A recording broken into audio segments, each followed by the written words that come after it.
যারা এখন রাষ্ট্রের দায়িত্বে আছে, ওরা যদি অপরাধীদের সাথে ওই ধরনের আচরণ না করে, তাদেরকে যদি রেসপেক্ট প্রদর্শন করে, নতুন আযাবের অপেক্ষা করতে থাকো। সেজন্য অপরাধীর সাথে কোনো বৈষম্য চলবে না, অপরাধের আলোকে তার সাথে ব্যবহার করতে হবে, কারণ এটা তার প্রাপ্য, এটার উপযুক্ত সে। এমন দুইটি বিষয়ের নির্দেশ আল্লাহ তাআলা দিয়েছেন, সাথে সাথে এই দুইটি বিষয়কে খুব সুন্দর ওয়াজ বলে আল্লাহ তাআলা অভিহিত করেছেন। এই দুইটি বিষয় এত গুরুত্বপূর্ণ বিষয়, যদি এই দুইটি বিষয় কোনো ব্যক্তি আমরা পরিপূর্ণভাবে অর্জন করতে পারি, তাহলে বাস্তবে ভালো মানুষে পরিণত হওয়া সম্ভব। যদি কোনো সমাজের মানুষের মধ্যে এই দুইটি গুণ বিদ্যমান থাকে, তাহলে ওই সমাজের মানুষ সৌভাগ্যবান মানুষ। যদি কোনো সম্প্রদায়ের মধ্যে এই দুইটি গুণ পরিপূর্ণভাবে থাকে, তাহলে ওই সম্প্রদায়ের মানুষ সৌভাগ্যবান মানুষ। এই দুইটি গুণ যদি কোনো রাষ্ট্রের রাষ্ট্রপ্রধান শাসকের মধ্যে পরিপূর্ণভাবে থাকে, ওই দেশের মানুষ মোটামুটি দুনিয়ায় থাকতে জান্নাতের আবহাওয়া লাভ করতে পারবে। ইমাম শাফি রহমাতুল্লাহি আলাইহি বলছেন, এই দুইটা গুণ যেখানেই আছে, যার মধ্যেই আছে, এরাই সৌভাগ্যবান। কিন্তু বাস্তবতা হলো এই দুইটা গুণের অভাব একেবারে নিম্ন পর্যায় থেকে সর্বোচ্চ পর্যায়ে আমাদের সকলের মধ্যে এই দুইটা জিনিসের অভাব আছে। এই আয়াতের একটা শানে নুজুল আছে। আমি সংক্ষিপ্ত মূল কথাগুলো শুধু বলে মূল আয়াতের বিষয়গুলোর দিকে যাব ইনশাআল্লাহ। রাসূল আকরাম সাল্লাল্লাহু আলাইহি ওয়াসাল্লাম হিজরতের আগে কাবা ঘরের চাবি সংরক্ষণের দায়িত্ব ছিল উসমান ইবনে তালহার হাতে। রাসূলুল্লাহ সাল্লাল্লাহু আলাইহি ওয়াসাল্লামের মক্কি জীবন কিভাবে অতিবাহিত হয়েছে মোটামুটি কম বেশি আমাদের সবার জানা আছে। উসমান ইবনে তালহা সোমবার এবং বৃহস্পতিবার এই দুই দিন কাবা ঘর খুলে দিতেন সকলের জন্য। সবাই ওই দিন বাইতুল্লাহর ভিতরে প্রবেশ করতে পারত। সাথে সাথে যদি কারো স্পেশালভাবে যাওয়ার দরকার হতো, ওসমান ইবনে তালহার কাছ থেকে চাবি নিয়ে অথবা তার মাধ্যমে খুলিয়ে এরপরে কাবার ভিতরে প্রবেশ করা লাগতো। হিজরতের পূর্বে রাসূল সাল্লাল্লাহু আলাইহি ওয়াসাল্লাম একদিন কাবা ঘরে ঢোকার ইচ্ছা পোষণ করলেন ভিতরে। ওসমান ইবনে তালহা তখনও তো বেঈমান। রাসূল সাল্লাল্লাহু আলাইহি ওয়াসাল্লামকে সে কাবা ঘরের চাবি দিতে অথবা দরজা খুলে দিতে অস্বীকৃতি জ্ঞাপন করল। সাথে সাথে খুব তুচ্ছ তাচ্ছিল্য তিরস্কার করতেছিল নবীকে সে। হযরত আলী রাদিয়াল্লাহু তাআলা আনহু এটা দেখলেন, ভালো লাগে নাই। ওসমান ইবনে তালহার হাত থেকে চাবি কেড়ে নিয়ে দরজা খুলে দিলেন। রাসূল সাল্লাল্লাহু আলাইহি ওয়াসাল্লাম ভিতরে ঢুকলেন। সাথে সাথে তালহাকে বললেন, তালহা, এই চাবি একদিন আমার দায়িত্বে থাকবে। এই চাবি একদিন আমার দায়িত্বে থাকবে, আমার কাছেই থাকবে এই চাবি। সেই দিন এটার পরিপূর্ণ ব্যবহারের ক্ষমতা অধিকার আমার হাতেই থাকবে। ওসমান ইবনে তালহা বলতেছেন যে যখন তিনি এই কথাটা আমাকে বললেন, তার কথাটা আমার কর্ণকুহরে প্রবেশ করেছে। শুধু তাই নয়, একেবারে তার কথাটা আমার হৃদয়ের গভীরে পৌঁছে গেছে। আমার মধ্যে চিন্তা ঢুকছে যে মুহাম্মদ যেহেতু এই কথা বলছে, এটা বাস্তবে পরিণত হবেই। রাসূল সাল্লাল্লাহু আলাইহি ওয়াসাল্লাম হিজরত করে চলে গেছেন মদিনায়। এরপরে মক্কা বিজয় হলো। রাসূল সাল্লাল্লাহু আলাইহি ওয়াসাল্লামের হাতে কাবা ঘরের চাবি। উসমান ইবনে তালহা রাদিয়াল্লাহু তাআলা আন ঈমান আইনা ফেলছে। এখন চাবির নিয়ন্ত্রণ নবীজির হাতে। ওই সময়ে দুইটা কাজ খুব সম্মানের মনে করা হতো। এক হলো হাজী সাহেবদেরকে পানি পান করানোর দায়িত্ব, আর এই চাবি বহন করার এই দায়িত্ব, এটা সম্মানজনক দায়িত্ব হিসাবে মনে করা হইত। ওই সময় রাসূল সাল্লাল্লাহু আলাইহি ওয়াসাল্লামের চাচা আব্বাস রাদিয়াল্লাহু তাআলা আনহু ওনার হাতে এই পানি পান করানোর দায়িত্ব ছিল, আর চাবি উসমান ইবনে তালহার হাতে ছিল।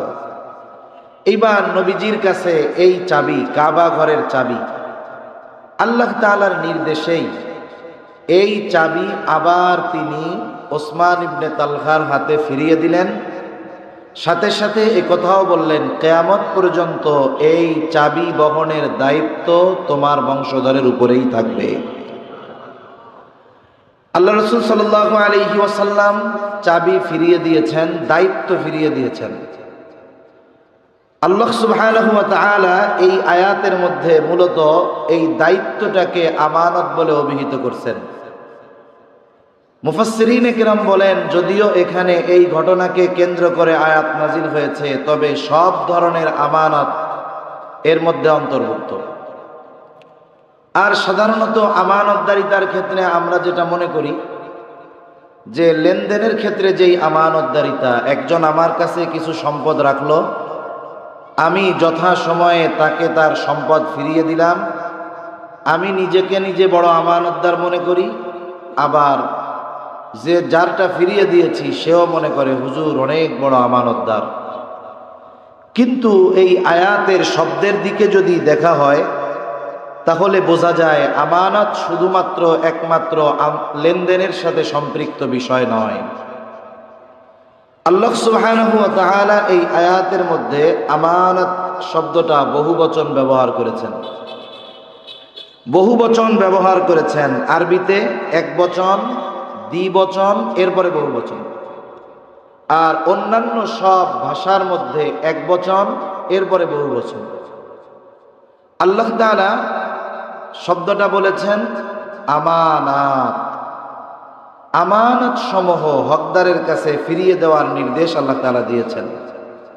প্রথমত এই শব্দটাই আমাদেরকে জানিয়ে দেয় যে আমানত শুধুমাত্র একটা দুইটা জিনিসের মধ্যে নয়, বরং আমানতদারিতার পরিচয় বহু জিনিসের মধ্যেই দিতে হবে। আর এখানে মূলত দায়িত্বটাকে আমানত বলে অভিহিত করা হয়েছে। এই কথাটুকু জেহেনে রাখলে বাকি কথা আশা করি বুঝতে সহজ হবে ইনশাআল্লাহ। তা আল্লাহ তাআলা কি আদেশ দিচ্ছেন? আল্লাহ তাআলা বলেন, ইন্নাল্লাহা ইয়া'মুরুকুম আন তু'আদ্দুল আমানাতি ইলা আহলিহা ওয়া ইযা হাকামতুম বাইনান নাসি আন তাহকুমু বিল আদল।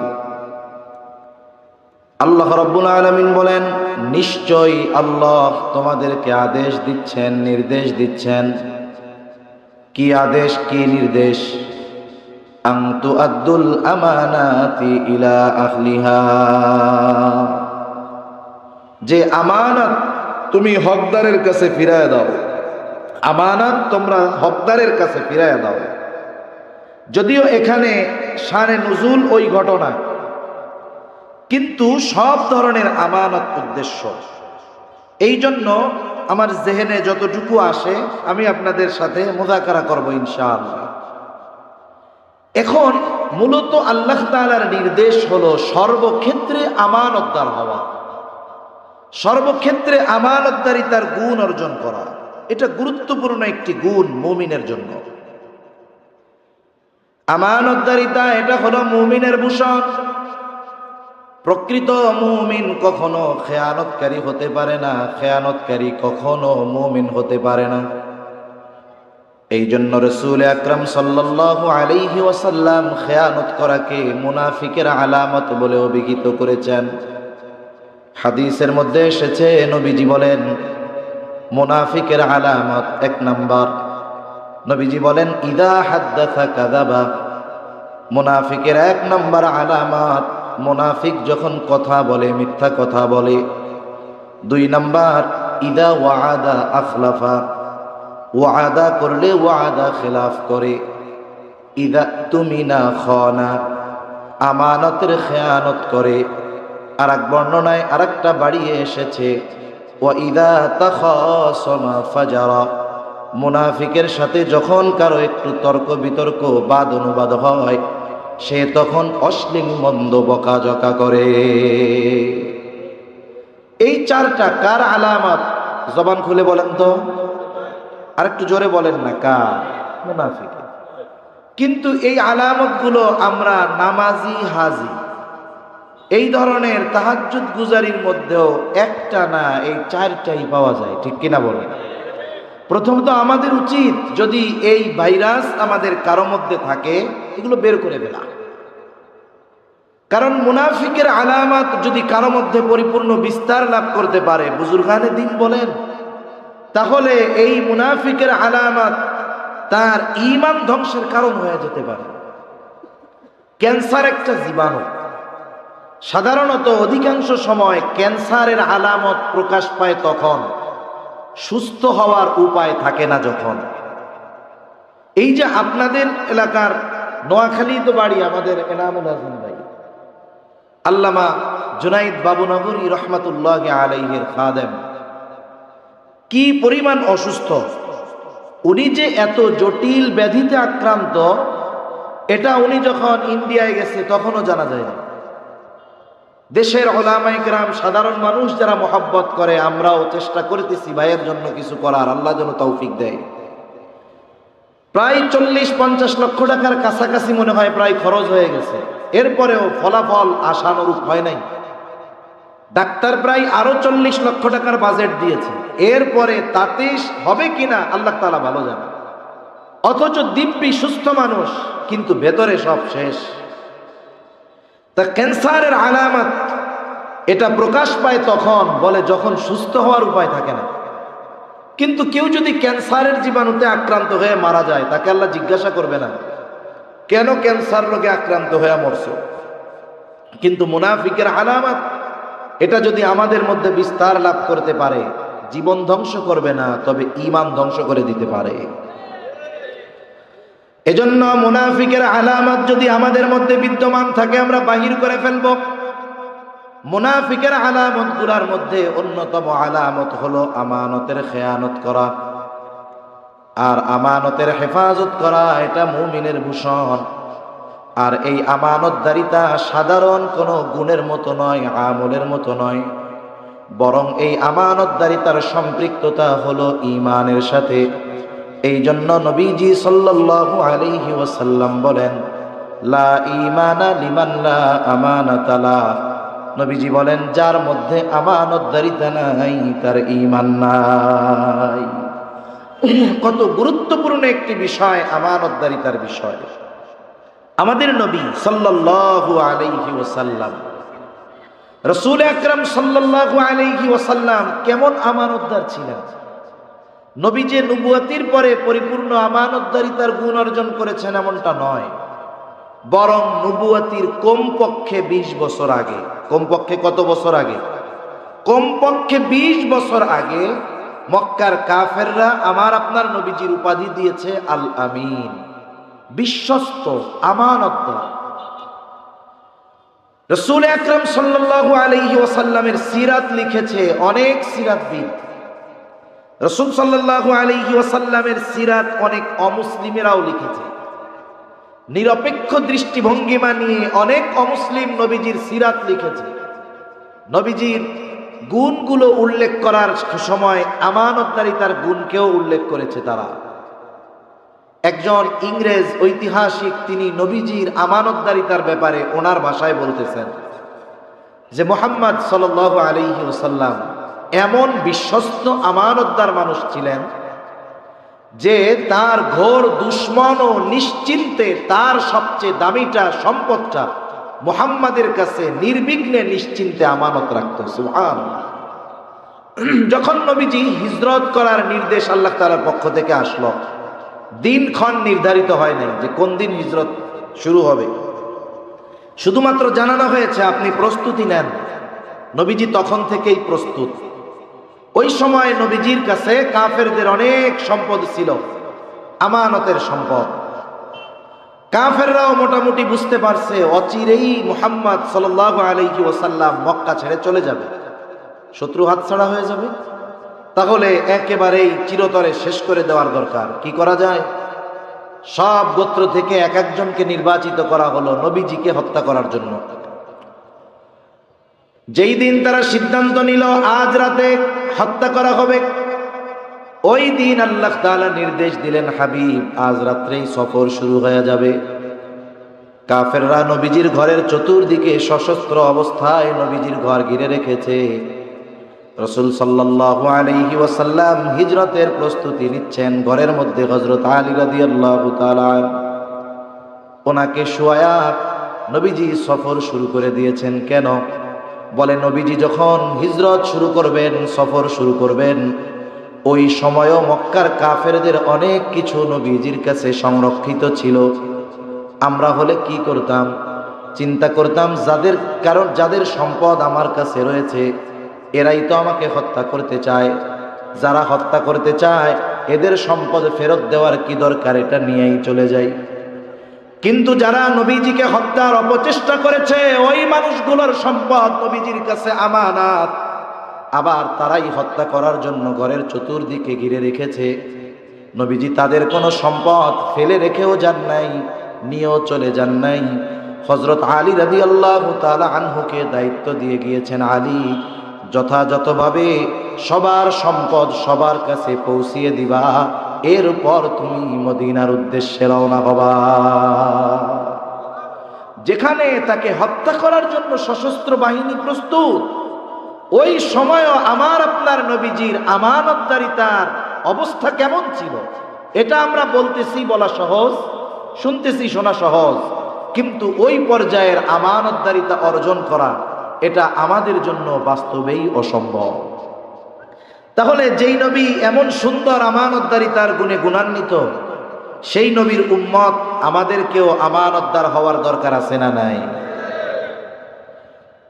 আমানত কিসের কিসের মধ্যে হয়? এক নাম্বার, লেনদেনের মধ্যে হয় আমানতদারিতা।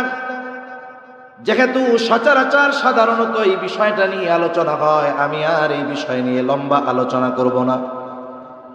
আমানত হোক আর জামানত হোক, এক কথায় আমার আপনার কাছে কারো হক যদি থাকে, যিনি হক প্রাপ্ত তার মনে যদি নাও থাকে, তিনি যদি ভুলেও যান, আল্লাহ তাআলার নির্দেশ হলো আমাকে নিজ দায়িত্বে তার হক তার কাছে ফিরিয়ে দেওয়া।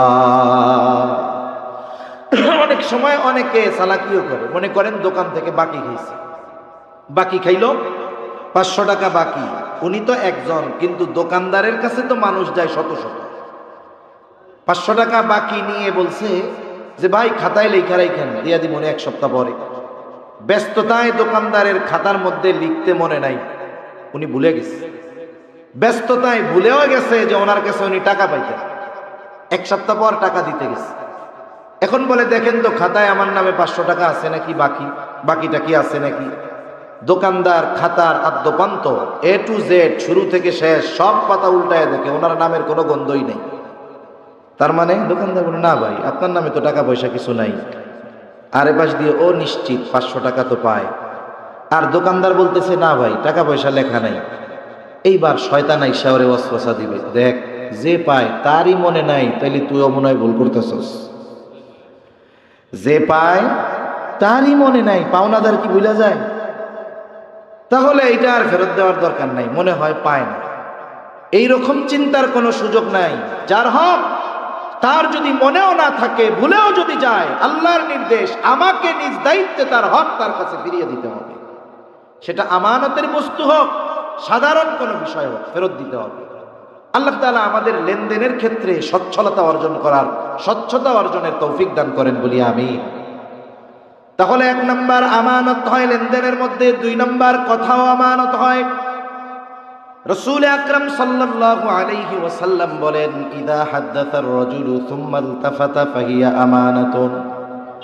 নবীজি সাল্লাল্লাহু আলাইহি ওয়াসাল্লাম বলেন, যখন কোনো মানুষ কথা বলে আর এদিকে সেদিকে তাকায়, ফাহিয়া আমানাতুন, এদিকে সেদিকে তাকিয়ে যেই কথাটা আমার আপনার কাছে কেউ বলল, কিছু বলা লাগবে না, ওই কথাটা অটোমেটিক আমানত হয়ে যায়। একটা মানুষ কেন ডানে বামে তাকায়? সে দেখে যে আমাকে কেউ দেখে কিনা, দেখে যে আমার কথা কেউ শ্রবণ করতে পারবে কিনা। এইবার ডানে বামে তাকিয়ে আমার আপনার কাছে যেই কথাটা বলবে, এই কথাটা আমার আপনার কাছে আমানত। আমাদের অবস্থা পুরো ব্যতিক্রম। কেউ যদি কোনো গোপন কথা বলার পরে আমারই বলে যে হুজুর আপনার কাছে বললাম হুজুর মান সম্মানের বিষয়, আপনি আর কারো কাছে বললেন না। কারণ মানুষ অনেক সময় তার এমন কিছু ব্যথা কষ্ট বিষয় থাকে যেটা সে আশেপাশের কারো কাছে বলতে পারে না, লাস্টে গিয়ে কার কাছে বলে? হুজুরের কাছে বলে। কারণ মানুষের কাছে বললে, মানুষ জানলে সে সমাজে লজ্জিত হবে, অপমানিত হবে। কথার কথা মনে করেন। মনে করেন একজন পুরুষকে তার বউ জুলুম করে, নারী নির্যাতন দেখা যায়, পুরুষ নির্যাতন দেখা যায় না। কিন্তু সমীকরণ বলতেছে, গতকালকের খবর, এই বাংলাদেশে 65% পুরুষ তার স্ত্রীর দ্বারা নির্যাতিত। নারী নির্যাতনের পক্ষে কথা বলার বহু লোক আছে, বেটাও আছে, কিন্তু পুরুষ নির্যাতনের পক্ষে কথা বলার মতো মহিলা তো নাই, বলে পুরুষও সমাজে নেই। এখন মনে করেন এরকম একজন নির্যাতিত পুরুষ, সে এসে আমার কাছে যখন কথাটা বলল, আমি যদি মানুষের কাছে বলে দেই, মানুষ যদি জানে ওনার ওয়াইফ ওনারে পিটায়, চেহারা নিয়ে বাহির হইতে পারবে লজ্জায়? এখন আমার কাছে বলে বলতেছে যে হুজুর আপনার কাছে বললাম, আমার দিয়েই উদাহরণ দিচ্ছি আর, আপনার কাছে বললাম হুজুর, আপনি আর কারো কাছে বললেন না। আমাদের অবস্থা হলো আমরা পারদ খেয়ে হজম করে ফেলতে পারবো। পারদ চিনেন? ছোটবেলায় আমি হকারদেরকে আমরা দেখতাম, মাদ্রাসা থেকে বাসায় যাওয়ার সময় দেখতাম যে পারদ বিক্রি করে। এখন ওই পারদ মানুষ হজম করতে পারে না, যদি খায় একবারে প্রস্রাবের সাথে হুবহু পারদটা বের হয়ে যায়। তা মানুষ পারদ খেয়ে হজম করে ফেলতে পারবে, কিন্তু তার জন্য গোপন কথা হজম করা কঠিন। আবার যখন কেউ বলে আপনার কাছে বললাম, আপনি আর কারো কাছে বললেন না, তাহলে কাজটা কি করছে? নিজের পায়ে নিজে কুড়াল মারছে। এই যে বলতে মানা করছে, আমাদের অভ্যাস, ওই কথা যতক্ষণ আমি আরেকজনের কাছে না বলি ততক্ষণ আমার আর ভালো লাগে না। এইবার লোকটা আমার চোখের আড়াল হতেই আমি আমার কাছের একজনকে ডাক দিয়া বলি, এদিকে আসো, অমুককে চিনো? বলে হ্যাঁ চিনি। বলে আমাকে খুব বিশ্বাস করে, তার একটা গোপন কথা আমার কাছে বলছে, কাউকে বলতে মানা করছে। আমি শুধু তোমার কাছে বললাম, তুমি কিন্তু খবরদার কাউরে বইল না। এই যে একজনের কাছে আমি বললাম, আর কিছু লাগবে না। এইবার ও দেখা যাবে আর একজনের কাছে গিয়ে বলে, দেখ হুজুর কি মিথ্যা কথা কয় নাকি? বলে না। বলে হুজুর অমুকের ব্যাপারে আমাকে এই কথা বলছে, কারো কাছে বলতে মানা করেছে, আমি শুধু তোমার কাছে বললাম, তুমি কিন্তু কাউরে বইল না। এইবারও আর একজনরে বলে। এইভাবে বলতে বলতে সকালের যেই কথা কারো কাছে বলা মানা ছিল, দুপুর হতে হতে 100 জনের কাছে পৌঁছায় গেছে। আমি বলছি একজনের কাছে, কথা পৌঁছাইল কতজনের কাছে? বলে খেয়ানত এখন আর একটা নাই, আমার পরে যত জনের কাছে কথা পৌঁছালো সকলের সমপরিমাণ খেয়ানতের গুনাহ প্রথম যে খেয়ানত করেছে তার আমলনামায় যোগ হয়ে যায়। কারণ রাসূলুল্লাহ সাল্লাল্লাহু আলাইহি ওয়াসাল্লাম বলেন, যখন কারো দ্বারা কোনো ভালো কাজের সূচনা হয়, ওই ভালো কাজ যতজন আমল করে সকলের আমলের সওয়াব তার আমলনামায় যোগ হয়ে যায়। আবার যখন কারো দ্বারা কোনো মন্দ কাজের সূচনা হয়, ওই মন্দ কাজ যতদিন চলে, যতজন করে সকলের মন্দ কাজের সমপরিমাণ গুনাহ তার আমলনামায় যোগ হয়ে যায়। নবীজি বলেন, এই পৃথিবীতে অন্যায়ভাবে হত্যাকাণ্ড প্রথম আদম আলাইহিস সালামের এক সন্তানের মাধ্যমে সংগঠিত হয়েছে। এই জন্য কিয়ামত পর্যন্ত অন্যায়ভাবে যত হত্যাকাণ্ড সংগঠিত হবে, সকল হত্যাকাণ্ডের গুনাহ আদম আলাইহিস সালামের ওই প্রথম হত্যাকারী সন্তানের আমলনামায় যোগ হয়ে যাবে। এই জন্য মানুষের যেই কথার মধ্যে তার সম্মান লুকিয়ে আছে, এই ধরনের কথা আমরা কারো কাছে বলবো না। যদি কথাটা এমন হয় ইসলামের ক্ষতি, রাষ্ট্রের ক্ষতি, মানুষের জানমালের ক্ষতি, সমাজের ক্ষতি, তাহলে তো এই কথা গোপন করার সুযোগ নাই, জানলে আরো মানুষের কাছে বলে দিতে হবে। তাহলে 2 নাম্বার কথাও আমানত হয়, 3 নাম্বার দায়িত্ব আমানত দায়িত্ব। মূলত এই আয়াতের মধ্যে আল্লাহ সুবহানাহু ওয়া তাআলা চাবি ফিরাইয়া দেওয়া মূল উদ্দেশ্য নয়, বরং এই দায়িত্বটা ফিরিয়ে দেওয়া মূল উদ্দেশ্য। এখানে সুস্পষ্টভাবে আল্লাহ তাআলা দায়িত্বকে আমানত বলে অভিহিত করেছেন। এই জন্য দায়িত্বটা আমানত। এখন তো এমন এক জামানা, যেই জামানায় মানুষ দায়িত্ব নেওয়ার জন্য প্রতিযোগিতা করে, টাকা দিয়ে দায়িত্ব কিনতে চায়, অস্ত্র মাথায় ঠেকায় দায়িত্ব নেয়, ঘুষ দিয়েও দায়িত্ব নিতে চায়, ঠিক কিনা বলেন? কিন্তু অতীতের মানুষের অবস্থা কেমন ছিল? দায়িত্ব নিতে চাইতো না। এই রকমও ঘটনা আছে যে মজলিসের মধ্যে ওই ব্যক্তির অনুপস্থিতিতে আলোচনা হয়েছে যে রাষ্ট্রীয় এই দায়িত্বটা ওই লোককে দিলে ভালো হয়।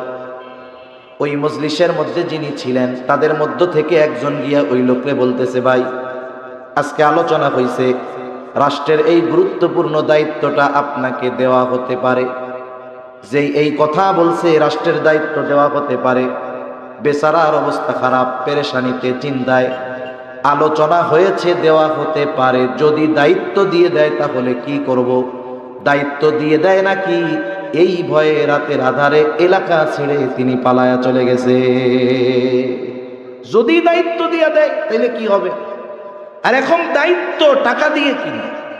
এই যে গত টার্মের চেয়ারম্যান ইলেকশন হয়েছে, এক এলাকায় গেছি, একজন বলতেছে যে ইনি নির্দিষ্ট একটা দলের মার্কা, চেয়ারম্যান ইলেকশন মার্কা কিনতে ঘুষ দিছে 3 কোটি টাকা।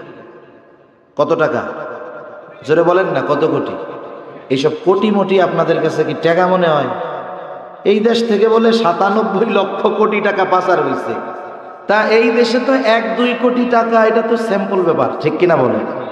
এক সময় লক্ষ টাকা শুনলে মনে হইতো কত টাকা, এখন 100 কোটি 1000 কোটি টাকা শুনলে মনে হয় যে আমাদের অনেক এলাকার পাতি নেতা মেম্বারের ঘরেও 1000 কোটি টাকা থাকে, ঠিক কিনা বলেন?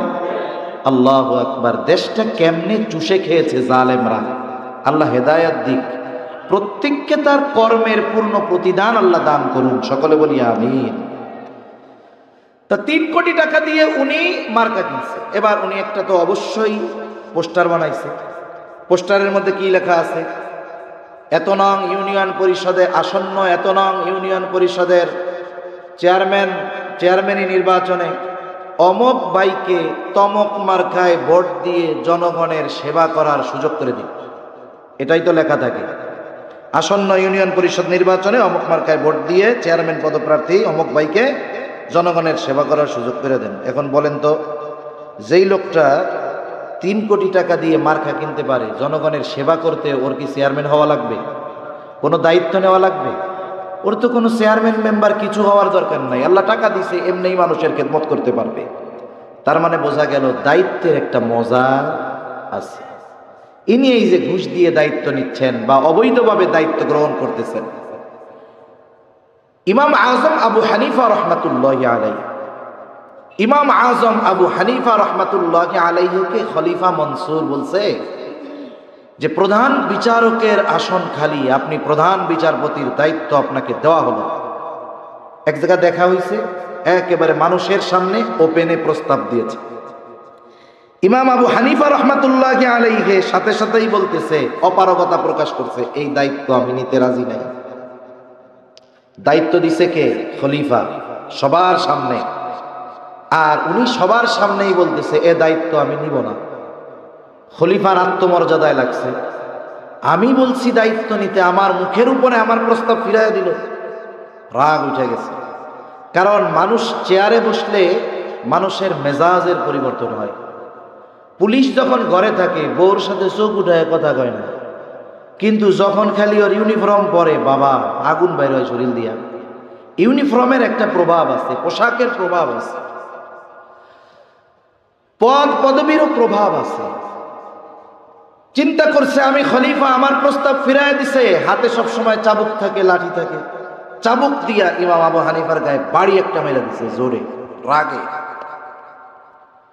মোল্লা মানুষ আর কি বলবে, কিছু কয় নাই, গেছে গা, সেও রাজদরবারে চলে গেছে।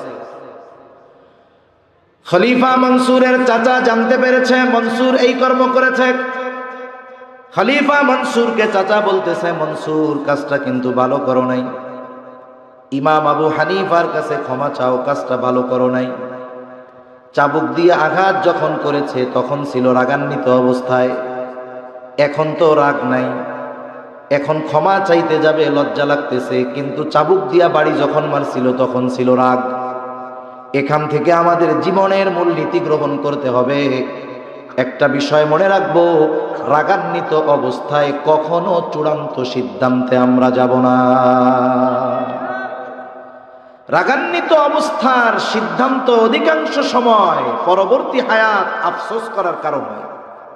আমাদের গ্রাম অঞ্চলে বেশি হয়, অনেক জায়গায় খোঁজ পাওয়া যায় যে স্বামী স্ত্রী দ্বন্দ্ব কইরা দুইজনের মধ্যে তালাক দেওয়া দেই হয়ে গেছে গা। তুচ্ছ বিষয়কে কেন্দ্র করে বড় ঝগড়া হয়, এক সময় দুজনের মধ্যে বিবাহ বিচ্ছেদ হয়ে যায়। এখন স্বামী 3 তালাক দিয়ে দিচ্ছে। শয়তানের এক একটা মিশন আছে, যখন একটু রাগারাগি হবে তখন শয়তান সর্বোচ্চ শক্তি প্রয়োগ করে এই দুইজনরে দিয়া, স্বামীরে দিয়া স্ত্রীর তালাকটা দেওয়ানো যায় কিনা, দুইজনরে প্রচন্ড রাগান্বিত বানায়। মহিলা তালাক চায়, বেটারে শয়তান এসে কয় দে দে, কত বড় সাহস। এইবার 14 গোষ্ঠী ধইরা একসাথে 3 তালাক দিয়ে দেয়। তালাক দেওয়া শেষ, পাশের থেকে একজন কয় চাচা খেলা শেষ, চাচি তো আর আপনার নাই। এইবার শয়তান এক মিশন শেষ কইরা চা বিরতিতে যায়। চা বিরতি বুঝেননি? এইবার নতুন মিশন নিয়ে আসে, এবার হলো মোহাব্বতের খাজানা নিয়ে আসে। স্ত্রীর মধ্যে স্বামীর মোহাব্বত, স্বামীর মধ্যে স্ত্রীর মোহাব্বত ঢুকায় দেয়। এত মোহাব্বত, দৌড়ে হুজুরের কাছে চলে আসছে, হুজুর কাজ তো শেষ, কি হয়েছে? আমি তো এই কাজ করে ফেলছি। হুজুর কে তালাক দিছো কেন? হুজুর রাগের ঠেলায় দিছি। কেউ কি খুশি হইয়া তালাক দেয় নাকি? তালাক তো রাগ হইয়াই দেয়, ঠিক কিনা বলেন? এই যে তখন আমাদেরও সমাজের মানুষেরও কিছু করণীয় আছে। গ্রামে স্বামী স্ত্রীর যখন দ্বন্দ্ব হয়, দেখা যায়, আমরা ছোটবেলায় দেখছি তো, কিছু মহিলা পুরুষ তাদেরকে 4 দিক ধরে ঘিরে রাখে বল খেলা দেখার মতো। কিছু কয় না, খালি দেখে গোল হয় কখন। বল খেলা যখন হয় তখন সবার নজর বলের দিকে থাকে। যে যেই দলের লোক, ওই পক্ষের প্লেয়ার যদি গোল দিয়া দেয়, দেখবেন 80 বছরের বুড়া মানুষও 1 লাফ দিয়ে 5 হাত উঠে বলে গোল, বলে কি বলে না? এর আগে কিন্তু সব চুপ, একেবারে টান টান উত্তেজনা বিরাজ করতেছে। ওই যে স্বামী স্ত্রীর ঝগড়াও যখন টান টান উত্তেজনা বিরাজ করতেছে, গোল হওয়ার পূর্ব মুহূর্তে সবাই তাকায়, এই বুঝি গোল হয়, মানে এই বুঝি তালাক দেয়। এখন বলেন, এই গোল দেখার আশায় না থেকে মহিলারা যদি মহিলাকে টাইনা ওই পুরুষের চোখের আড়ালে নিয়ে যাইতো, পুরুষরা যদি পুরুষকে ধরে চোখের আড়ালে নিয়ে যাইতো, দুজন যখন দুজনের সামনে থেকে সরত, আশা করা যায় রাগটা কমতো, বিবাহ বিচ্ছেদের মতো ঘটনাটা ঘটতো না। এজন্য এই ধরনের কাজে আমাদেরও কিছু ভূমিকা রাখা দরকার আছে। রাগ আসলে কি করতে হবে? ইসলামের যে দিক নির্দেশনা, দাঁড়ানো থাকলে বসে পড়তে হবে, বসে থাকলে শুয়ে পড়েন, গড়াগড়ি দেন মাটির সাথে, অজু করেন, নামাজে দাঁড়ায় যান, সাথে সাথে আশা করা যায় রাগ ঠান্ডা হয়ে যাবে। তাহলে মূল কথা কি? রাগান্বিত অবস্থায় আমরা কোনো সিদ্ধান্ত নিব না। খলিফা মনসুর রাগান্বিত অবস্থায় চাবুক দিয়া বাড়ি মারছে, এখন তো রাগ নাই, ক্ষমা চাইতে লজ্জা লাগতেছে। আবার কাজটা কেমন হয়ে গেল এই জন্য আত্ম অনুশোচনায় ভুগতেছে। সে নিজে না গিয়া তার একজন বিশ্বস্ত মানুষকে ইমাম আবু হানিফার কাছে পাঠায়া দিল। 1 তোলা স্বর্ণ মুদ্রার সাথে দিয়া দিছে। বলতেছে, ইমাম আবু হানিফাকে গিয়ে বলবা যে আমি এই আচরণের জন্য লজ্জিত, ব্যথিত, দুঃখিত, এবং আমার পক্ষ থেকে তার কাছে ক্ষমা চায়া নিবা। সাথে সাথে আমার পক্ষ থেকে এই 1 তোলা স্বর্ণ মুদ্রা তাকে হাদিয়া প্রদান করবা, এবং এটাও বলবা আপনি যদি খলিফার দেওয়া এই হাদিয়া গ্রহণ করেন, তাহলে খলিফা সুনিশ্চিত হবে যে আপনি তাকে ক্ষমা করে দিয়েছেন। এইবার ওই লোক গেছে ইমাম আবু হানিফার কাছে, যে বলতেছে খলিফা লজ্জিত, তার ওই আচরণের জন্য মাফ চাইছে। ইমাম আবু হানিফা রহমাতুল্লাহি আলাইহি নববী গুণে গুণান্বিত, উনি বলছে ঠিক আছে, মাফ করে দিলাম, মাফ করে দিচ্ছে। এখন ওই যে শর্ত 1 তোলা স্বর্ণ মুদ্রা, বলে এটা হাদিয়া দিছে, আপনি নিলেই তবে উনি নিশ্চিত যে আপনি মাফ করছেন। ইমাম আবু হানিফা হাদিয়া গ্রহণে অস্বীকৃতি জ্ঞাপন করলেন। বাস্তবতা হলো হাদিয়ার নামে অনেক কিছুই আমার আপনার কাছে আসতে পারে, হাদিয়া হলেই সেটা গ্রহণ করা যাবে না। আপনি আমি যদি সুনিশ্চিত হই এই লোকটা চুরি কইরা টাকা পয়সা আইনা আমারে হাদিয়া দিতেছে, মোটা অঙ্ক দেখে হাদিয়া গ্রহণ করা যাবে না। আমি তো সুনিশ্চিত এটা চুরির মাল। বলেন তো, চোর চুরি কইরা আইনা যদি হাদিয়া দেয়, তাহলে সেটা গ্রহণ করা যাবে নাকি? ইমাম আবু হানিফা হাদিয়া গ্রহণ করেন না, বলে ফেরত নিয়ে যাও, মাফ করে দিস। বলে আপনি হাদিয়াটা গ্রহণ করেন, ইমাম আবু হানিফা এবার জিজ্ঞাসা করে, তোমার খলিফা এত স্বর্ণ মুদ্রা হাদিয়া দিল, পাইল কোথায়? এটা কি ওনার ব্যক্তিগত সম্পদ নাকি? বলে, ওনার ব্যক্তিগত সম্পদ কোথায়? উনি এটা রাষ্ট্রীয় কোষাগার থেকে দিয়েছেন। ইমাম আবু হানিফা বললেন, না, এটা ফেরত নিয়ে যাও। লোকটা আরো জোরাজুরি করে, বলে, আপনি এটা রেখে দেন, আপনি ব্যয় না করেন, অসুবিধা নাই, আপনি অন্যান্য মানুষদেরকে এগুলো দিয়ে দিয়ে, আপনার ব্যবহারের দরকার নাই, আপনি দিয়ে দেন। ইমাম আবু হানিফা এবার বলে, তোমার কাছ থেকে এটা রাখবার পর আমি নিজের জন্য ব্যয় করলাম নাকি অন্য কাউকে দিয়ে দিলাম, বিষয়টা এমন হবে না। বরং তোমার খলিফা জানবে, মানুষের কাছে বলবে, আমার দেওয়া হাদিয়া ইমাম আবু হানিফা গ্রহণ করেছে। তুমি তো এইটা তাকে ফেরত দিবাই, সাথে গিয়ে বলবা, এই যে খেলাফ খলিফার দায়িত্ব পালনার্থে রাষ্ট্রীয় কোষাগার থেকে তাকে যেই সম্মানী ভাতা দেওয়া হয়, এই সম্মানী ভাতার বাইরে একটা টাকা ব্যক্তিগত কাজে ব্যবহার করার অধিকার তার নাই। সে যদি করে তাহলে খেয়ানত করা হবে, সে যদি করে দায়িত্বের খেয়ানত হবে, মানুষের হক নষ্ট হবে। কঠোর ভাষায় কইয়া দিচ্ছে। এইবার ওই লোক দীর্ঘ সময় ধরে তেলাতেলি করতেছে, তো সেও বিরক্ত। খলিফার কাছে গিয়ে একেবারে সুন্দর মতো মিথ্যা কথার রস লাগায়া খলিফার মেজাজ আরো গরম বানাইছে।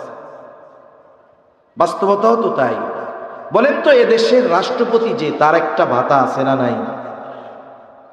প্রধানমন্ত্রীর ভাতা আছে না নাই? যখন মন্ত্রীরা থাকে তাদেরও ভাতা আছে, এমপির ভাতা আছে, চেয়ারম্যান, উপজেলা চেয়ারম্যান, মেম্বার, ওয়ার্ড মেম্বার, সবার ভাতা আছে। এই ভাতার বাইরে একটা টাকা ব্যক্তিগত কাজে ব্যবহার করার ক্ষমতা কারো নাই। খেয়ানত কত বড় হয়, দায়িত্ব যত বড় হয়, খেয়ানত তত বড় হয়। পরিমাণ একই থাকবে, কিন্তু দায়িত্বের চেয়ারের পরিবর্তনের কারণে খেয়ানতের পরিধি সুবিশাল হয়ে যায়। যেমন অনেক সময় বিভিন্ন এলাকায় ওয়ার্ডের জন্য, গরিব মানুষের জন্য গম আসে না? মনে করেন এক ওয়ার্ডে এক মেম্বারের কাছে 100 জন মানুষের জন্য গম দেওয়া হয়েছে। এই গম বন্টন হয় নাই, সব এক জায়গায় স্তূপ করা আছে। বলেন তো, ওই যে গমের প্রতিটা দানার মধ্যে হক কতজনের আছে বলেন তো? কারণ এটা এখনো বন্টন হয় নাই। মেম্বার যদি একটা গম চুরি করে, হক নষ্ট করবে কতজনের? মনে করেন এক ইউনিয়নে 1000 মানুষের গম আসছে, বন্টন হয় নাই। চেয়ারম্যান একটা গম চুরি করছে, বলেন তো কতজনের হক নষ্ট হবে? মনে করেন এক আসনে গম আসছে 10,000 মানুষের জন্য, এমপি সাহেবের অধীনে একটা গমও বন্টন হয় নাই, এমপি সাহেব একটা গম চুরি করছে, কত হাজার মানুষের হক নষ্ট হবে? মনে করেন রাষ্ট্রীয় কোষাগার থেকে একটা টাকা প্রধানমন্ত্রী চুরি করেছে, বলেন তো কতজনের হক নষ্ট হবে? গোটা রাষ্ট্রের সব মানুষের হক নষ্ট হবে। দায়িত্ব শুধু পরিবর্তনের কারণে পরিমাণ ছোট এক, কিন্তু দায়িত্ব বড় হওয়ার কারণে খেয়ানতের পরিধিও বড় হয়ে যায়। এখন যে বলছে, উনিও গিয়ে সুন্দর মতো সাজায়া কুজায়া ইমাম আবু হানিফার নামে বলছে, আপনারে খেয়ানতকারী কইছে, আপনি নাকি এই সেই করেন। খলিফা রাগ হয়ে গেছে, এইবার বাহিনী পাঠায় দিছে। গরম পানি জানিয়ে শুনছো? খলিফা প্রচন্ড রাগান্বিত হয়ে গেছে।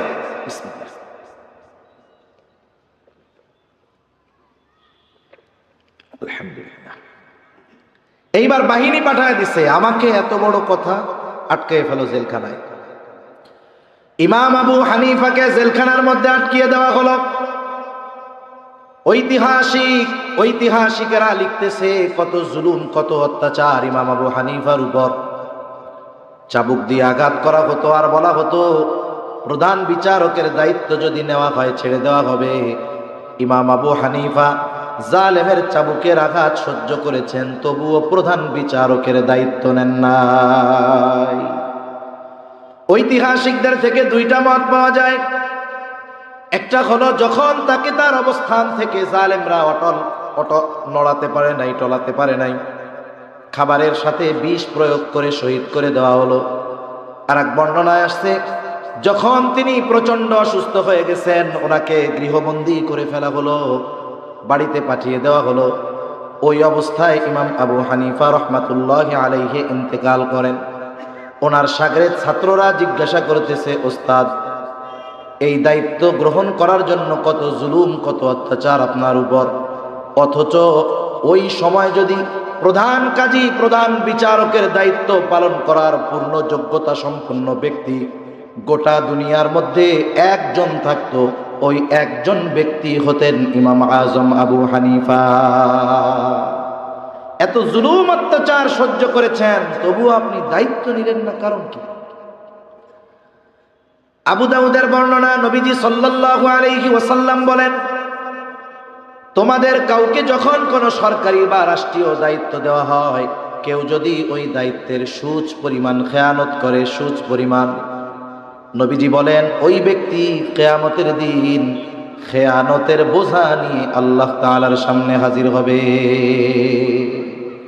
সুচ পরিমাণ খেয়ানত করলে যদি খেয়ানতের বোঝা নিয়ে আল্লাহর সামনে উপস্থিত হতে হয়, ইমাম আবু হানিফা রাহমাতুল্লাহি আলাইহি বলেন, যেই দায়িত্ব আমি নেই নাই, ওই দায়িত্বের ব্যাপারে আল্লাহ তাআলা আমাকে জিজ্ঞাসাও করবেন না। কিন্তু দায়িত্ব নেওয়ার পরে যদি দায়িত্বের কোনো ত্রুটি হয়ে যায়, কিয়ামতের দিন আল্লাহ তাআলার সামনে আমাকে জবাব দিয়ে তার কাঠগড়ায় দাঁড়ানো লাগবে। এই ভয়ে ইমাম আবু হানিফা চাবুকের আঘাত সহ্য করেছেন, তবুও দায়িত্ব নেন। কিন্তু আমরা এখন দায়িত্ব নেওয়ার প্রতিযোগিতা করি। দায়িত্ব সরকারি হোক, বেসরকারি হোক, বড় হোক আর ছোট হোক, প্রত্যেকটা দায়িত্ব আমাদের উপরে আমানত।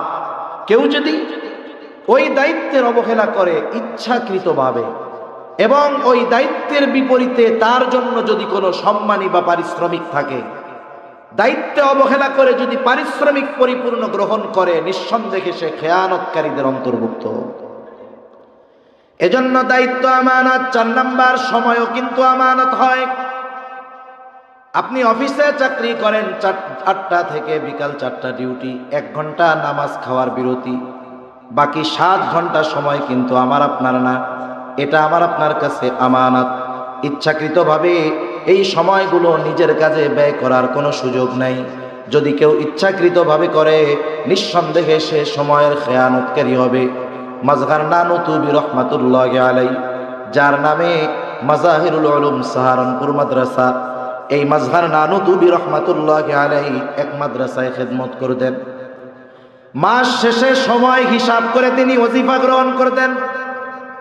একদিন ক্লাসের সময়ে এক ব্যক্তির সাথে কিছু সময় উনি ওনার ব্যক্তিগত আলাপ আলোচনা করেছেন। ডায়েরির মধ্যে লিখে রাখছে, নোটের মধ্যে, অমুক দিন অমুক ক্লাসে এই কয় মিনিট আমি আমার নিজের কাজে ব্যয় করছি। 1000 বছর আগের মানুষের কথা বলতেছি না, নিকট অতীতের মানুষ। এইবার ওনাকে অফিস থেকে ওজিফা দেওয়া হলো, উনি সময় হিসাব করে ওই পরিমাণ সময়ের টাকা অফিসে ফেরত দিয়ে দিলেন। জিজ্ঞাসা করা হয়, হযরত এটা কি বেশি গেছে নাকি? বলে না, বেশি যায় নাই, তবে ফেরত দেওয়ার কারণ কি? তিনি বলতেছেন, অমুক দিন অমুক ক্লাসে এই কয় মিনিট সময় আমি আমার নিজের কাজে ব্যয় করেছিলাম। যেই সময়টা আমি নিজের কাজে ব্যয় করেছি, ওই সময়ের বিপরীতে যেই ওজিফা, সেটা আমার জন্য গ্রহণ করা উচিত হবে না। এজন্য সময়ের আমানত আমরা হেফাজত করব। তারপরে এই জাত আল্লাহ তাআলার পক্ষ থেকে আমানত, মাল সম্পদ আমানত, জান মাল আল্লাহ তাআলার সাথে আমাদের কেনা বেচা হয়ে গেছে। মূল মালিক কিন্তু আমরা না, জানমালের মালিক কে? জোরে বলেন না কে? আমরা কিসের মালিক? জান্নাতের মালিক। কিসের মালিক? জান্নাতের মালিক। আল্লাহ তাআলা বলেন, ইন্নাল্লাহা আশতারা মিনাল মুমিনিনা আনফুসাহুম ওয়া আমওয়ালাহুম বিআন্না লাহুমুল জান্নাহ। আল্লাহ তাআলা বলেন, নিশ্চয়ই তিনি মুমিনের জান এবং মালকে জান্নাতের বিনিময়ে কিনে নিয়েছেন। তার মানে কেনা বেচা হয়ে গেছে। জানমালের মালিক আল্লাহ, আমরা হইলাম জান্নাতের মালিক। কেনা বেচা হয়ে গেছে। আমার জান্নাত আল্লাহ তাআলার কাছে, আল্লাহর জানমাল আমার আপনার কাছে। এখন এইটা আমার আপনার কাছে আমানত। আমানতের জিনিস দ্বারা উপকার হাসিল করা যায় না।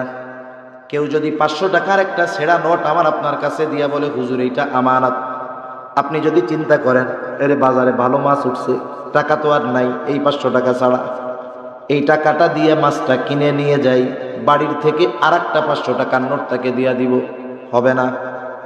কারণ যেই বস্তুটা আমানত রাখবে, আমানতটা হুবহু ওই বস্তুটাকেই রাখতে হবে, ওইটাকেই সংরক্ষণ করতে হবে। এখানে টাকার পরিমাণটা আমানত না, বরং ওই নোটটাও আমানত। এখন জানমাল ব্যবহারের মূলত অনুমতি নাই আমানত যেহেতু, তবে আল্লাহ তাআলা দয়া করে এটা আমাদের ব্যবহারের অনুমতি দিয়েছেন, এই জন্য এটা আমাদের জন্য একটা নেয়ামত। তবে ব্যবহারের একটা পরিধি আল্লাহ তাআলা দিয়ে দিয়েছেন। এই জানমাল এই পরিধির বাইরে ব্যয় করা যাবে না। জান বলতে কি? আমার শ্রম, মেধা, বুদ্ধি, পরিশ্রম, এগুলো জান। এখন আমি আপনি আমার আপনার জানের দ্বারা জান ব্যয় করে, শ্রম ব্যয় করে, মেধা ব্যয় করে ভালো কাজ করি, দ্বীনি কাজ করি, মানব কল্যাণে কাজ করি, কোনো অসুবিধা নেই। প্রয়োজনে দ্বীনের জন্য জীবন উৎসর্গ করে দেওয়া, এটা তো আরো ভালো। সম্পদ মাল ব্যয় করেন, ভালো খাইতে মন চায় খাই, পড়তে মন চায় পড়ি, অসুবিধা নেই। এমনকি নবীজি জানিয়ে দেন পরিবারের জন্য যেটা ব্যয় করা হয় ওটাও সাদাকা, তবে অপচয় অপব্যয় করা যাবে না। যদি অমুসলিমেরও যদি সহযোগিতার দরকার হয়, আপনি মাল থেকে অমুসলিমকে টাকা দেন চিকিৎসার জন্য, খাবার কেনার জন্য, পোশাক কেনার জন্য, অসুবিধা নেই। কিন্তু ওই মাল থেকে একটা টাকাও এমন কাজে ব্যয় করা যাবে না যেই কাজটা অন্যায়। যদি কেউ করে তাহলে সে জানমালের খেয়ানতকারী বলে সাব্যস্ত হবে। শরীয়তের বিধিবিধান আমাদের উপরে আমানত। আল্লাহ তাআলা কোরআনুল কারীমের মধ্যে বলেন, ইন্না আরাদানাল আমানাতা আলাস সামাওয়াতি ওয়াল আরদি ওয়াল জিবাল ফাআবাইনা আন ইয়াহমিলনাহা ওয়া আশফাকনা মিনহা ওয়া হামালাহাল ইনসান। আল্লাহ তাআলা বলেন, আমি এই আমানত আসমানের কাছে, জমিনের কাছে, পর্বতের কাছে পেশ করলাম। তারা প্রচণ্ড ভীত সন্ত্রস্ত হয়ে গেল, এই আমানত বহনে অস্বীকৃতি জ্ঞাপন করলো। ওয়া হামালাহাল ইনসান, মানুষ এই আমানত বহন করলো। কি সেই আমানত? মুফাসসিরিনে কেরাম বলেন সেই আমানত হলো কোরআন। কেউ কেউ বলেন শরীয়তের সকল বিধিবিধান, একই কথা। তাহলে এই কোরআন তথা শরীয়তের যত হুকুম আহকাম আছে সব আমাদের উপরে আমানত।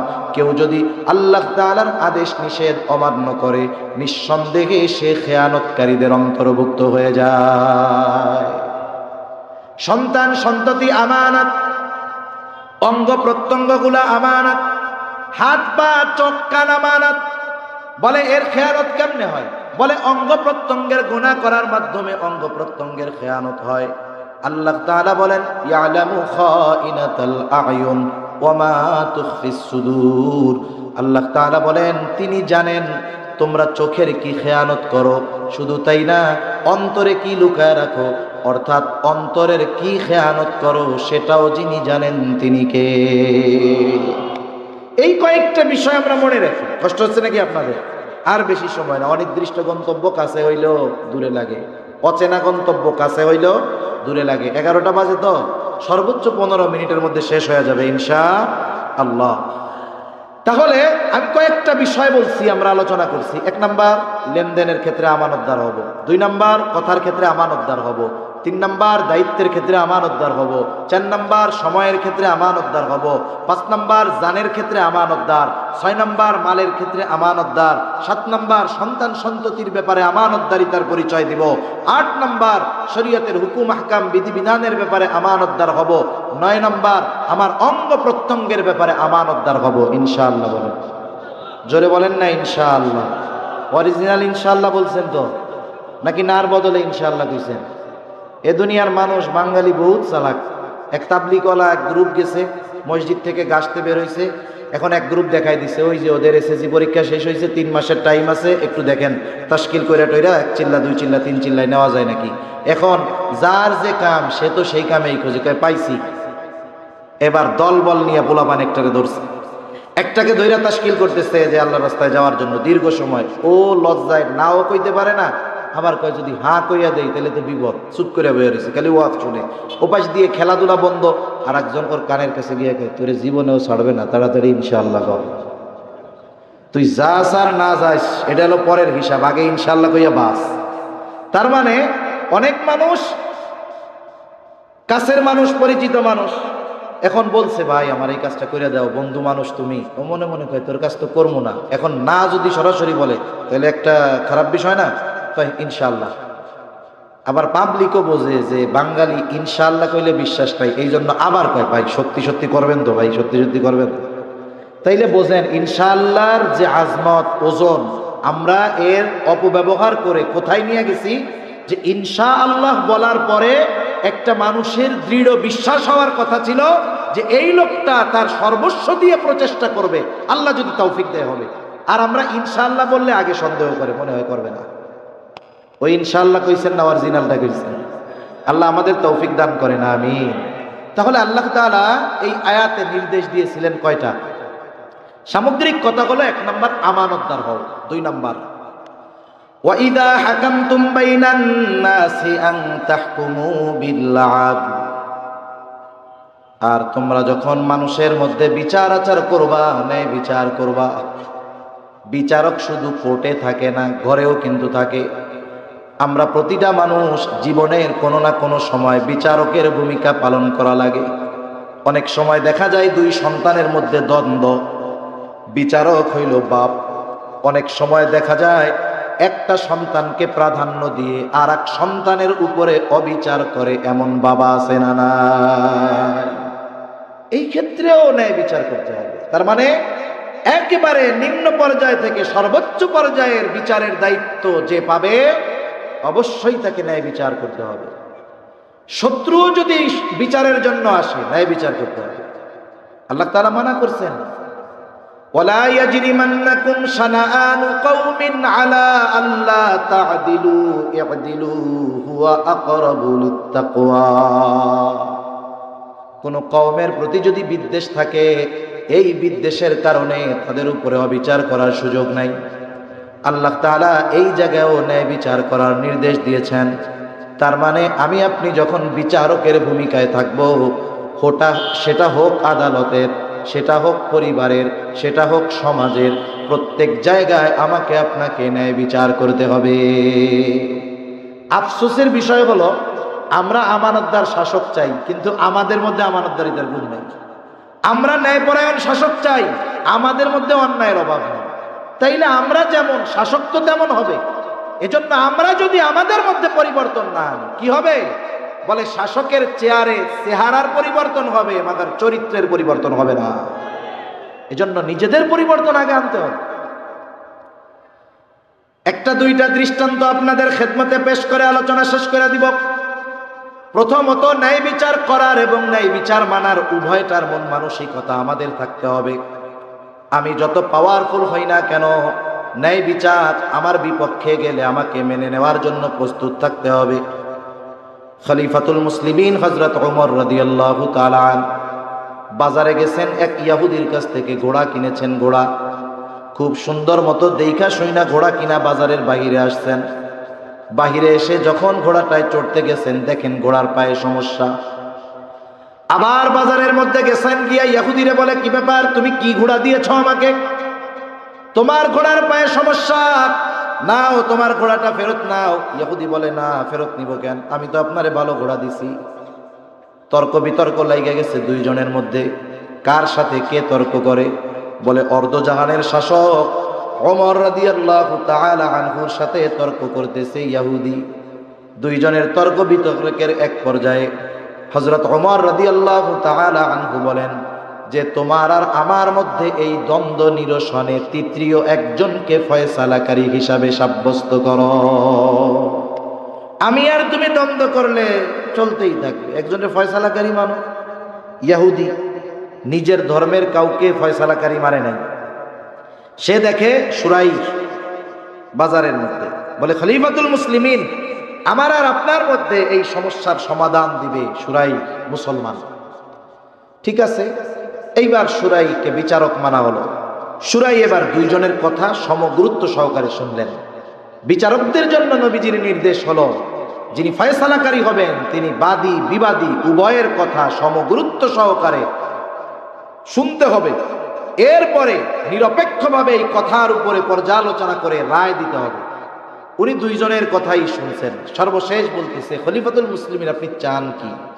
বলে, আমি চাই যে সে আমার ঘোড়া ফেরত নিবে।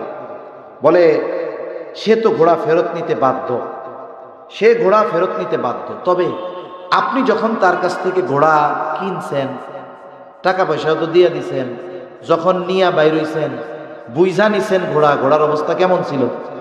বলে তখন ঘোড়া সব ঠিকঠাক ছিল। সমস্যা কই দিছে? কয় বাজারের বাইরে গিয়ে করতে গেছি আর দেখি পায়ে সমস্যা। তার মানে তার হাত থেকে যখন বুঝে নিছে তখন ঘোড়া ঠিক ছিল, এরপরে বাজারের বাইরে চলে গেছে, তার মানে কেনা বেচার মজলিস থেকে বাইর হয়ে গেছে। যদি কেনা বেচার মজলিস ওই জায়গায় উপস্থিত থাকা অবস্থায় টাকা দিয়ে দিছে, উনি ঘোড়া বুঝা নিছে, এরপরে দেখে সমস্যা, ইহুদি ফেরত নিতে বাধ্য, কিন্তু বেচা কেনার মজলিস থেকে বাহিরে চলে গেছে। এখন বলতেছে যে শুনেন, ও ঘোড়া ফেরত নিতে বাধ্য, তবে আপনি তো তার কাছ থেকে একেবারে ভালো ঘোড়া বুঝে নিয়েছেন, ও ফেরত নিবে বাধ্য, তবে যেমন ঘোড়া নিয়েছেন তেমনটাই তাকে ফেরত দিতে হবে। রায় গেছে খলিফাতুল মুসলিমিনের পক্ষে না বিপক্ষে? এবার চুপ হয়ে গেছে। একটু পরেই বলতেছে হ্যাঁ এটাই ন্যায় বিচার। কি বলতেছে? এটাই ন্যায় বিচার। রায় বিপক্ষে গেছে, বলতেছে এটা ন্যায় বিচার। অর্ধজাহানের শাসক। আমাদের দেশে কোন বিচারক যদি কোন রায় দেয়, প্রেসিডেন্ট, প্রধানমন্ত্রী, কোন মন্ত্রী, এমপি না, এলাকার পাতি নেতার বিরুদ্ধে গেলে বিচারকের জান যায় যায় অবস্থা। অথচ রায় দিয়েছে একজন সাধারণ মানুষ খলিফাতুল মুসলিমিনের বিপক্ষে। কোনো হুমকি ধামকি থ্রেট কোনো কিছু নাই, চাকরিচ্যুত করে আমেরিকায়ও পাঠায় দেওয়া হয় নাই। খলিফাতুল মুসলিমিন এই ন্যায় বিচারে খুশি হয়ে সুরাইকে বলতেছে, সুরাই আজই চলে যাও কুফায়, প্রধান বিচারকের আসন ফাঁকা, তোমাকে আমি নিয়োগ দিয়ে দিলাম, আজ থেকে তুমি কুফার প্রধান বিচারক। চলে গেছে কুফায়। ওমর রাদিয়াল্লাহু তাআলা আনহুর সময়, উসমান রাদিয়াল্লাহু তাআলা আনহুর খেলাফতকাল, আলী রাদিয়াল্লাহু তাআলা আনহুর খেলাফতকাল, আমির মুআবিয়া রাদিয়াল্লাহু তাআলা আনহুর সময়কাল, একেবারে সুখ্যাতির সাথে অনেক ঐতিহাসিক ফয়সালা কাজী শুরাইহের মাধ্যমে এসেছে। এই ধরনের বিচারক রায় গেছে খলিফার বিপক্ষে, খলিফা রাগ হয়নি, মাইনা নেওয়ার মন মানসিকতা ছিল, আর তাদেরও ন্যায় বিচার করার ইচ্ছা ছিল যে যে হয় হোক, রায় যদি বিপক্ষে যায় আমার রায় দিতে কি আসে, যে আমি ন্যায় বিচার করতেছি। হযরত আলী রাদিয়াল্লাহু তাআলা আনহু ইসলামের রাজধানী মদিনা থেকে কুফায় স্থানান্তরিত হল। হযরত আলী রাদিয়াল্লাহু তাআলা আনহু একদিন কোথাও যাচ্ছিলেন, ঘোড়ার পেছনে বাঁধা ছিল ওনার লৌহ বর্ম, আধুনিক হলো বুলেট প্রুফ জ্যাকেট। লৌহ বর্মটা পড়ে গেছে, তাড়াহুড়ো করে যাচ্ছেন, তিনি টের পান নাই। এক ইহুদি এটারে খুঁজে পেয়েছে, বাড়িতে লুকায় রাইখা কয়েকদিন পরে একটু পরিষ্কার কইরা বাজারে বিক্রি করতে এনেছে। যার মাল যতই রং করা হোক মোটামুটি সে চিনে ফেলতে পারে। হযরত আলী রাদিয়াল্লাহু তাআলা আনহু বাজারে এসে দেখে ওনার সেই লৌহ বর্ম, ধরছে গিয়া ইহুদিরে, ওই এটা আমার, তুমি চুরি করছো। ইহুদি কয় আমার। আলী রাদিয়াল্লাহু তাআলা আনহু বলে আমার। এইবার দুজনে এই বিষয় নিয়ে চলে গেলেন কাজী শুরাইয়ের কাছে, ফয়সালা দিবেন। কাজী শুরাই দুইজনের কথা শুনলেন। হযরত আলী রাদিয়াল্লাহু তাআলা আনহু বলে এটা আমার, মাল আছে ইহুদির হাতে, আর ইহুদিও বলে আমার। আলী রাদিয়াল্লাহু তাআলা আনহু দাবি করে আমার। এইবার এই দাবির সপক্ষে কমপক্ষে দুইজন সাক্ষী দরকার। কাজী শুরাই বলে, খলিফাতুল মুসলিমিন, এই লৌহ বর্ম যে আপনার, এই ব্যাপারে আপনার সাক্ষী আছে নাকি? বলে হ্যাঁ আছে। নিয়ে আসছে হযরত হাসান রাদিয়াল্লাহু তাআলা আনহুকে আর ওনার একজন গোলামকে, এই যে আমার সাক্ষী, এই দুজন। কাজী শুরাই বলতেছে, খলিফাতুল মুসলিমিন, পিতার ব্যাপারে পুত্রের সাক্ষ্য, গোলাম মনিবের ব্যাপারে গোলামের সাক্ষ্য গ্রহণযোগ্য নয়। এইবার উনি হাসান রাদিয়াল্লাহু তাআলা আনহুর ফজিলত বর্ণনা করতেছে। নবীজি বলছে, হাসান হুসাইন রাদিয়াল্লাহু তাআলা আনহুমা এই দুইজন হলো জান্নাতের যুবকদের সর্দার। এই কথাও বলছে, কাজ হয় নাই। শুরাই তার বিষয়ের উপরে অটল, রায় চলে গেছে ইহুদির পক্ষে, খলিফাতুল মুসলিমিনের বিপক্ষে। উনি হাসতেছে, বলে আমার আর কোনো সাক্ষী নাই। এইবার ইহুদি তার লৌহ বর্ম নিয়ে হাঁটা ধরছে। খলিফাতুল মুসলিমিন অন্য বিষয়ে শুরাইয়ের সাথে আলোচনা করতেছে, কারণ বিচার এই পর্যন্ত শেষ। থ্রেট দিচ্ছেন না, যে মিয়া আমি খাতুনে জান্নাতের স্বামী, নবীজির চাচাতো ভাই, আমার দুই পোলা জান্নাতের যুবকদের সর্দার, ধর্মী আমি মিথ্যা কথা কই নাকি? আমার বিপক্ষে রায় দিছ? এই সব কোনো কথা নয়। রায় হয়েছে, বিপক্ষে গেছে, শেষ, আর কোনো কথা নাই, অন্য বিষয় আলোচনা করতেছে। আর ইয়াহুদি চিন্তা করে, হায় রে, এইরকম ন্যায় বিচার করলো, কাইডা রাইখা দিলে আমি কি কিছু কইতাম ডরে? আসলে তো আমি পাইছি। এই যে মনের চিন্তা, ন্যায় বিচার দেখে অন্তরের মধ্যে ইমানের বাতি জ্বলা শুরু হয়ে গেছে, ফিরে আসছে, এসে বলতেছে, খলিফাতুল মুসলিমিন, আসলে এইটা আপনার লৌহকর্ম। আপনি একদিন কোথাও যাচ্ছিলেন, দ্রুততার সাথে খেয়াল করেন নাই, পেছন থেকে পড়ে গেছে, আমি কুড়িয়ে পেয়েছি, এটা আপনারই লৌহকর্ম, ফেরত নেন। সাথে সাথে এই ন্যায় বিচারের উত্তম দৃষ্টান্ত অবলোকন করে ইয়াহুদি সাথে সাথে কালিমা পড়ে মুসলমান হয়ে যায়। এই ন্যায় বিচার যিনি শিক্ষা দিয়েছেন, এই ন্যায় বিচারের দৃষ্টান্ত যিনি সাহাবায়ে কেরামের মধ্যে পূর্ণভাবে প্রতিষ্ঠিত করেছেন, উনি কেমন ইনসাফগার ছিলেন, উনি কেমন ন্যায় বিচারক ছিলেন। হাদিস থেকে একটা ঘটনা শোনায় শেষ করে দিই। রাসূল সাল্লাল্লাহু আলাইহি ওয়াসাল্লামের দরবারে এক মহিলা চুরি করছে, তার হাত কাটা হবে।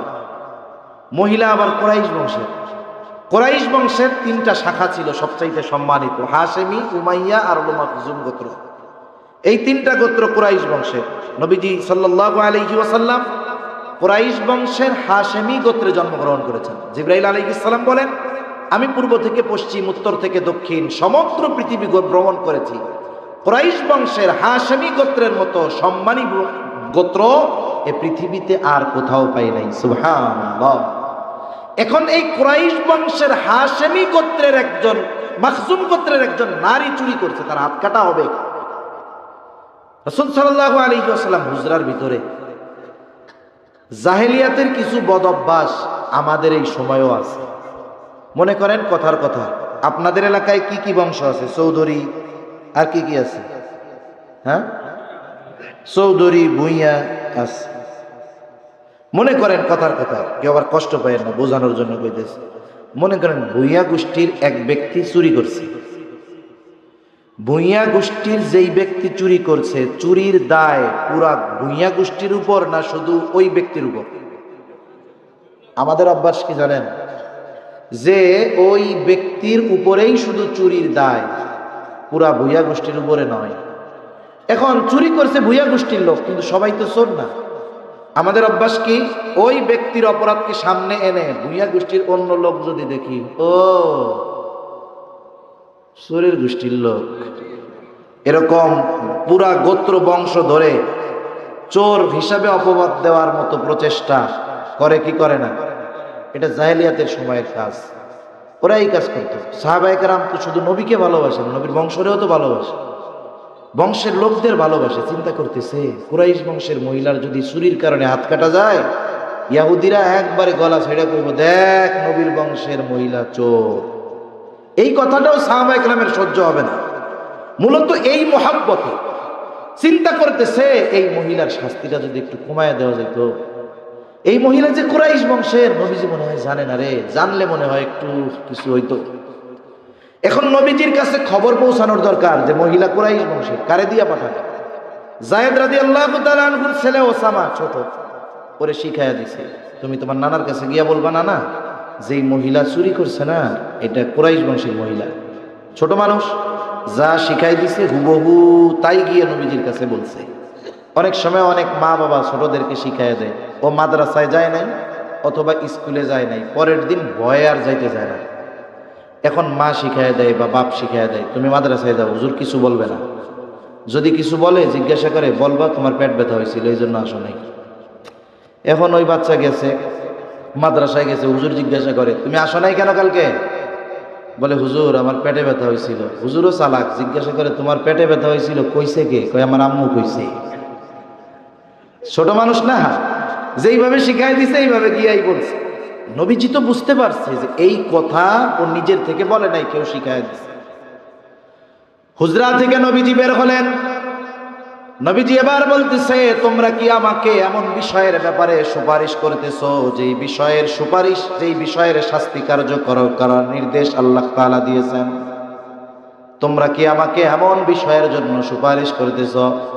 এইবার নবীজি খুতবা দিলেন, বলেন তোমাদের পূর্বে বহু সম্প্রদায়কে এই কারণে ধ্বংস করে দেওয়া হয়েছে যে তাদের মধ্যে যখন কোনো সম্ভ্রান্ত ব্যক্তিকে চুরির অপরাধে আটক করা হতো, এই যে সম্ভ্রান্ত ব্যক্তি চুরি করছে এই কারণে তাকে ছেড়ে দেওয়া হতো। সে সম্ভ্রান্ত ব্যক্তি, ওনরা এমপি মন্ত্রী ছিলেন, মানুষ মারছেন, এই জন্য জেলখানার থেকে বের হয় মাড়ওয়ালা পাঞ্জাবি গায়ে দিয়া, হাতের মধ্যে হাতকড়া নাই, পায়ের মধ্যে বেড়ি নাই, অথচ প্রকাশ্যে শত শত মানুষ হত্যার সাথে এরা জড়িত, কিন্তু এদেরকে হাতকড়া পরানো হয় না, একেবারে ভাঁজ করা মার দেওয়া পাঞ্জাবি বাবুর মতো জেলখানা থেকে আদালতে আনে।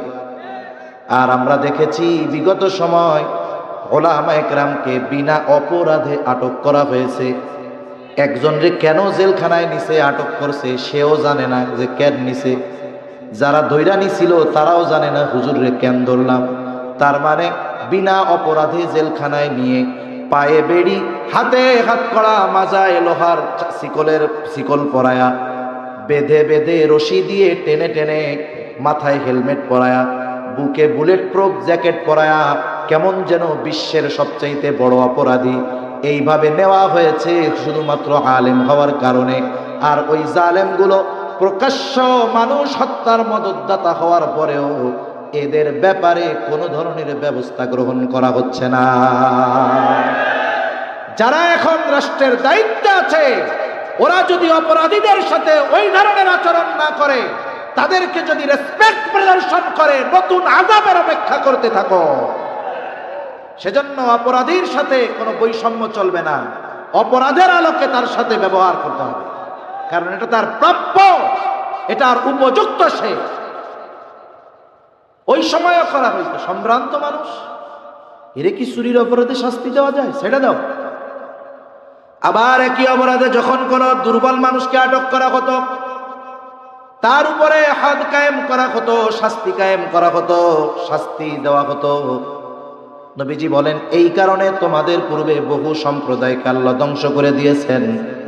নবীজি এইবার বলেন ওয়াইমুল্লাহ, আল্লাহর শপথ, লাউ আন্না ফাতিমাতা বিনত মুহাম্মদ সারাকাত লাকাতাতু ইয়াদাহা। নবীজি বলেন আল্লাহর কসম, মুহাম্মাদের কন্যা ফাতেমাও যদি চুরি করত অবশ্যই আমি তার হাত কেটে দিতাম। এইরকম ন্যায় বিচারের সবচাইতে উত্তম উপমা দৃষ্টান্ত রাহমাতুল লিল আলামিন রেখে গিয়েছেন। সেই জন্য আমানতদারিতা এবং এই ন্যায় পরায়ণতা, ইনসাফ, ন্যায় বিচার পরিপূর্ণভাবে যখন প্রতিষ্ঠিত না হবে, যতক্ষণ প্রতিষ্ঠিত না হবে ততক্ষণ পর্যন্ত পরিপূর্ণ শান্তি আসবে না। আর এই কোরআনুল কারীমের শাসন ব্যবস্থা যতদিন এই পৃথিবীতে প্রতিষ্ঠিত না হবে, আল্লাহর কসম যত তন্ত্র মন্ত্র আছে ওগুলোর দ্বারা পরিপূর্ণ আমানতদারিতা আর ইনসাফ পাওয়া যাবে না। আল্লাহ তাআলা এই দুই বিষয়ের আদেশ করে নিজের ওয়াজের প্রশংসা নিজে করতেছেন।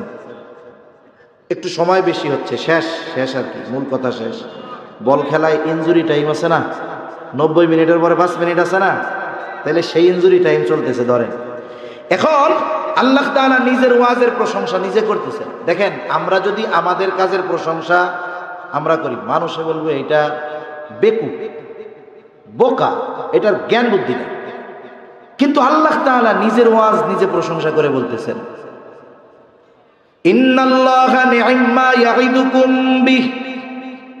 কতই না সুন্দর ওয়াজ আল্লাহ তাআলা করলেন। তার মানে এই দুইটা বিষয়ের নসিহতকে আল্লাহ তাআলা সুন্দর ওয়াজ বলে বলেছেন। কতই না সুন্দর ওয়াজ তিনি করলেন, আসলেও সুন্দর ওয়াজ। আবার এরপরে আল্লাহ তাআলা কেমন যেন বলেন, গোলাম এত সুন্দর ওয়াজ আমি তোমাদের করলাম, এই সুন্দর ওয়াজগুলো শ্রবণ করবার পরে, জানবার পরে তোমরা এই ওয়াজের উপরে আমল করো কি করো না, আমি আল্লাহ কিন্তু দেখি। এই ওয়াজ শ্রবণ করবার পরে কি আলোচনা সমালোচনা করো, আমি আল্লাহ কিন্তু তাও শুনি। কেন? বলে ইন্নাল্লাহা কানা সামিআম বাসীরা, নিশ্চয়ই আল্লাহ তাআলা সর্বশ্রোতা সর্বদ্রষ্টা। এই জন্য আজকে আমাদের প্রতিজ্ঞা হবে, যে আমরা পরিপূর্ণ আমানতদার হব, ন্যায়পরায়ণ হব ইনশাআল্লাহ। আল্লাহ তাআলা আমাদের সকলকে আল্লাহ তাআলার বলা এই সুন্দর দুইটি গুণে গুণান্বিত হওয়ার তৌফিক দান করেন, আমিন। ওয়া আখিরু দাওয়ানা আনিল হামদুলিল্লাহি রাব্বিল আলামিন।